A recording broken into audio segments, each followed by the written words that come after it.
ಸರ್ಕಾರಕ್ಕೆ ಟ್ಯಾಕ್ಸು ಕಟ್ಟಬೇಕು, ಪ್ರೈವೇಟ್ ಶಾಲೆಗಳಿಗೆ ಫೀಸು ಕಟ್ಟಬೇಕಾ? ಈ ಜಾಗ ಯಾರು ಸರ್ಕಾರದವ್ರು ಕೊಟ್ಟಿಲ್ಲ.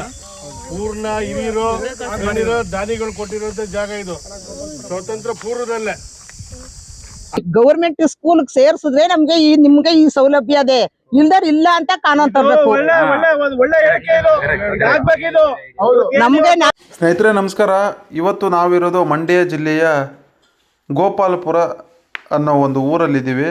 ಮಂಡ್ಯದಿಂದ ಒಂದು 5-6 ಕಿಲೋಮೀಟ್ರ್ ದೂರದಲ್ಲಿರ್ತಕ್ಕಂಥ ಗೋಪಾಲಪುರದಲ್ಲಿದ್ದೀವಿ. ಮಂಡ್ಯದಿಂದ ಪಾದಯಾತ್ರೆ ಬಂದು ಇಲ್ಲಿ ಈ ಊರಿನ ಮುಖಂಡರ ಜೊತೆ ಮಾತಾಡಿ ಇಲ್ಲಿ ಆಗು ಹೋಗುಗಳ ಬಗ್ಗೆ ಮಾತಾಡ್ತಾ ಇದ್ದೀವಿ. ಸರ್ಕಾರಿ ಶಾಲೆ ಉಳಿಸಿ ಅನ್ನೋ ಒಂದು ಪಾದಯಾತ್ರೆಯಲ್ಲಿ ಇವತ್ತು ಗೋಪಾಲಪುರಕ್ಕೆ ಬಂದಿದ್ದೀವಿ. ಯಾಕೆ ಸರ್ಕಾರಿ ಶಾಲೆ ಉಳಿಸ್ಬೇಕು ಅಂತ ಹೇಳ್ತೀವಿ ನೋಡಿ. ನಮ್ಮ ಟ್ಯಾಕ್ಸ್ ದುಡ್ಡು ನಾವು ಕಟ್ತೀವಿ. ಆ ಟ್ಯಾಕ್ಸ್ ದುಡ್ಡಲ್ಲಿ ಇವತ್ತು ಸರ್ಕಾರ ಏನು ಮಾಡಿದೆ ಅಂದರೆ ಸರ್ಕಾರಿ ಶಾಲೆಗಳಿಗೆ ಅಂತ ಹೇಳ್ಬಿಟ್ಟು 40,000 ಕೋಟಿ ಅನುದಾನವನ್ನು ಇಟ್ಟಿದ್ದಾರೆ. ಆದರೆ ಇವತ್ತು ನಾವು 1 ಲಕ್ಷ 2 ಲಕ್ಷ ಕಟ್ಟಿ ಇವತ್ತು ಸರ್ಕಾರಿ ಶಾಲೆಯಲ್ಲಿ ಓದಿಸ್ತಕ್ಕಂಥ ಒಂದು ಪರಿಸ್ಥಿತಿ ಇವತ್ತು ನಮ್ಮ ರಾಜ್ಯದಲ್ಲಿ ನಡೀತಾ ಇದೆ. ಸೊ ಆ ಒಂದು ನಿಟ್ಟಿನಲ್ಲಿ ಇದು ಜಾಗೃತಿ ಮೂಡಿಸ್ತಕ್ಕಂಥ ಒಂದು ಪಾದಯಾತ್ರೆ ಆಗಿದ್ದು, ಇವತ್ತು ಮಂಡ್ಯಾದ್ಯಂತ 1295 ಕಿಲೋಮೀಟರ್ಗಳು 40ರಿಂದ 50 ದಿನಗಳ ಕಾಲ ಎಲ್ಲ ಸೇರಿ ಒಗ್ಗೂಡಿ ನಡೀತಕ್ಕಂಥ ಏನು ಈ ಕಾಲ್ನಡಿಗೆ ಇದು. ದಯವಿಟ್ಟು ಇದಕ್ಕೆ ಪ್ರತಿಯೊಬ್ಬರು ಸಪೋರ್ಟ್ ಮಾಡಿ. ಮಕ್ಕಳೆಲ್ಲ ಇದೇ ಸ್ಕೂಲಲ್ಲಿ ಓದಿ ಎಲ್ಲ ಚೆನ್ನಾಗಿ ಎಲ್ಲ ಕೆಲಸಕ್ಕೆಲ್ಲ ಹೋಯ್ತಾವ್ರೆ, ಎಲ್ಲ ಮಾಡ್ತಾವ್ರೆ. ಅದನ್ನೇ ಬಂದು ಇಲ್ಲಿ ನಮ್ಮ ಗ್ರಾಮದೊಳಗೆ ಬಂದು ವಿಚಾರಿಸ್ಕೋದು ಹೆಂಗಿರೋದು. ಈಗ ಎಲ್ಲ ಮಕ್ಕಳು ಸೇರಿಸಿ ಓದಿಸ್ಬೇಕಲ್ಲ ಅಂತ ಹೋಗುದು, ಹೆಂಗಸ್ರೆಲ್ಲ ಗಾರ್ಮೆಂಟ್ಸ್ಗೆ ಹೋಗುದು, ಅಲ್ಲೋಗುದು ಇಲ್ಲೋಗುದು. ಅದೇ ದುಡ್ಡನ್ನ ತಕೊಂಡೋಗಿ ಒಂದು ಮಕ್ಳಿಗೊಂದು ಏನಾರ ಒಂದು ಮಾಡಿದ್ರೆ ಒಂದು ಅಭಿವೃದ್ಧಿ ಆಗುದಿಲ್ವಾ? ತಕೊಂಡ್ ಹೋಗುದು, ಅಲ್ಲಿ ಸೇರ್ಸುದು, ಕಷ್ಟ ಬೀಳುದು ಏತಕ್ ಬೇಕು? ಇಲ್ಲಿಲ್ವಾ?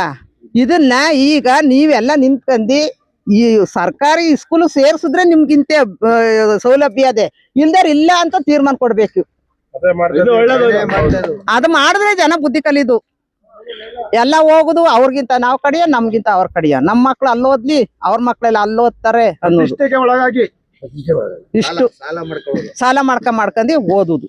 ಎಷ್ಟೋ ಮಕ್ಳು ನಾವು ಇವತ್ತಿಂದ ಶುರು ಮಾಡಿದ್ದೇವೆ. ಇಡೀ ಜಿಲ್ಲೆಯಾದ್ಯಂತ 60 ದಿವಸ ಪಾದಯಾತ್ರೆ ಇಟ್ಕೊಂಡಿರೋದು. ಮಾಡ್ತಾ ಇರೋದು ಒಳ್ಳೇದು ಮಾಡಿ.